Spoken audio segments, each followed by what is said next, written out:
আবারও নতুন করে গুড্ডি সাহেব এবং তার ওয়াইফের মধ্যে বিশাল এক ঝগড়ার সৃষ্টি হবে আগামী পর্বে। বিস্তারিত জানতে সম্পূর্ণ ভিডিওটি দেখতে থাকুন।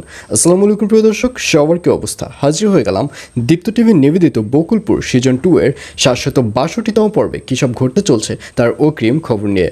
এই পর্বটিকেও মিস করবেন না, কারণ এই পর্বে আপনারা দেখতে পারবেন গুড্ডি সাহেব যখন আতাখার সাথে কথা বলা শেষ করে ফোনটি রাখতে যাবে, ঠিক তখনই ওখানে গুড্ডি সাহেবের ওয়াইফ এসে হাজির হবে এবং গুড্ডি সাহেবের ওয়াইফ গুড্ডি সাহেবকে জানতে চাইবে যে এই মুহূর্তে সে কার সাথে কথা বলেছিল। তখন গুড্ডি সাহেব বলবে লীলাবতীর সাথে কথা বলেছিলাম। আর এই কথা শুনে একদম তেলে বেগুনে জ্বলে উঠবে তার ওয়াইফ অর্থাৎ আসমা বেগম। আসমা বেগমকে দেখা যাবে সে আবারও নতুন করে গুড্ডির সাথে ঝগড়া শুরু করে দেবে।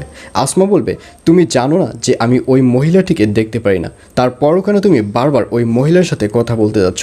আমি এখনই তোমার বাড়ি থেকে চলে যাব। আর এইসব কথা শুনে গুড্ডি সাহেবকে দেখা যাবে সে আসল কথাটি বলে দেবে।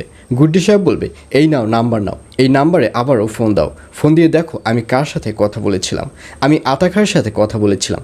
আতাখা যে তার দোকান অর্থাৎ চায়ের দোকানটি উদ্ভাবন করেছিল, এই ব্যাপারটি নিয়ে আমি তার সাথে কথা বলেছিলাম। আর এই কথা শুনে গুড্ডি সাহেব ও তার ওয়াইফের মধ্যে যে মান অভিমানটি শুরু হয়েছিল সেটি এবার ভেঙে যাবে। আর অন্যদিকে মতিনকে দেখা যাবে সে এবার লীলাবতীর সাথে যোগ দেওয়ার সিদ্ধান্ত নেবে। আর এর জন্যই রসুলপুরে লীলাবতীর সাথে দেখা করতে যাবে। আর ঠিক তখনই তার সামনে এসে হাজির হবে খলিল। খলিল বলবে, কী ব্যাপার, কোথায় যাচ্ছিস? তখন মতিন বলবে, আমার তোমার কথা শোনার এখন টাইম নাই, কারণ আমি এখন আর তোমার সাথে চলছি না, আমি লীলাবতীর সাথে দেখা করতে যাচ্ছি। আর এই কথা শুনে মতিনের উপর রেগে যাবে খলিল।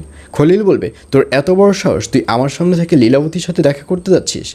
তখন মতিন বলবে, হ্যাঁ আসলে আমি তোমার সাথে আর কাজ করতে চাই না, আমি নতুন করে লীলাবতীর সাথে কাজ করতে যাচ্ছি, আর এর জন্য আমি লীলাবতীর সাথে দেখা করতে যাচ্ছি। এই বলে মতিনকে দেখা যাবে সে লীলাবতীর সাথে দেখা করতে যাবে। আর অন্যদিকে উগান্ডা এবং রুহির সাথে যে একটা ঝামেলার সৃষ্টি হয়েছিল, অর্থাৎ উগান্ডা যে রুহিকে তালাক দিতে চেয়েছিল, এই ব্যাপারটি আবারও ডিসমিস হয়ে যাবে, কারণ উগান্ডা তো রুহিকে মন থেকেই ভালোবাসে। আর এর জন্যই রুহির সাথে উগান্ডার যত ঝামেলা হোক না কেন, দিন শেষে উগান্ডা রুহির কাছে ফিরে যাবে। এবং এক পর্যায়ে আগামী পর্বে আপনারা দেখতে পারবেন আবারও রুহি এবং উগান্ডার সাথে একটা ভালো সম্পর্কের সৃষ্টি হবে। আর এই সব ব্যাপার শুনে এবার গুড্ডি সাহেবকে অনেক বেশি খুশি হতে দেখা যাবে, কারণ উগান্ডা এবং রুহির বিয়েটি কিন্তু ওই গুড্ডি সাহেবই দিয়েছিল। আর এছাড়াও থাকবে আরও আশ্চর্য সকল ঘটনা। সুতরাং সবাইকে বকুলপুর সিজন 2 এর আগামী পর্ব দেখার আমন্ত্রণ রইল।